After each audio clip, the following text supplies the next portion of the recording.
get a good feeling, yeah. Get a feeling that I never had before. No, I get a good feeling, yeah. Sfruttato da Britos. Britos stava quasi per essere sorpreso d'ascensore, no? Che ha il passo nello spazio stretto, aveva trovato lo spazio per entrare tra lui e il portiere, poi è riuscito a fare una sfilata alla fine, nonostante 5 tempi ha recuperato un pallone che poteva diventare complicato. Contro la Roma hanno mostrato già un'ottima coesione, Icardi e Sansone. Sansone è determinante, un gol, due assist. Vai, di Rossi sulla Roma, il resto. No! C'è ora Poli.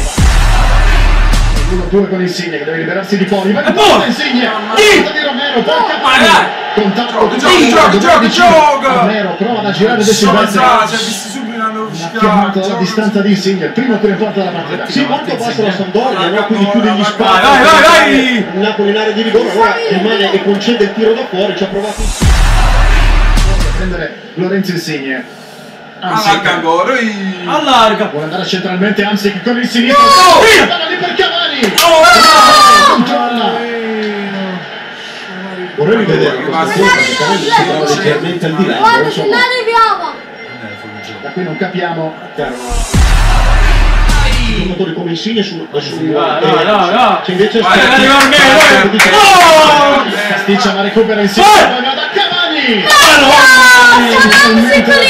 Cavani lascia la possibilità di intervento a Romero, un'altra ottima opportunità, un buon movimento di Cavani.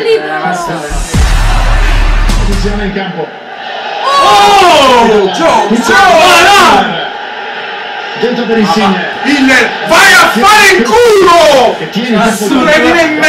Ma ci scrivo, mi sbaglio passaggio, ma come fa? Hanno fatto fare il po' l'appoggio nel disimpegno e questo poi porta spettacolarità perché non controlli la ripartenza. Pandev, spalla alla porta, Pandev, cerca un guizzo, mette per Amsic! Un'occasione clamorosa per l'1-0 Napoli, un grandissimo riflesso di Romero. Due dei giocatori più importanti hanno cominciato a salire di livello, Pandev e Amsic, che negli ultimi minuti veramente è stato importante per questa squadra, devastante nei suoi inserimenti, e questo è stato un miracolo di Romero perché il tiro è perfetto, forte. Finale, l'ultima azione per Napoli, Gemaili, il lancio lungo, cerca Cavani, salta Rossini, libera l'area e poi Obiang. Finisce 0-0 al San Paolo, il Napoli spreca una grande opportunità, recupera soltanto un punto alla Juventus. Devi stare molto calmo, devi stare molto calmo, devi stare molto calmo, devi stare molto calmo, devi stare molto calmo.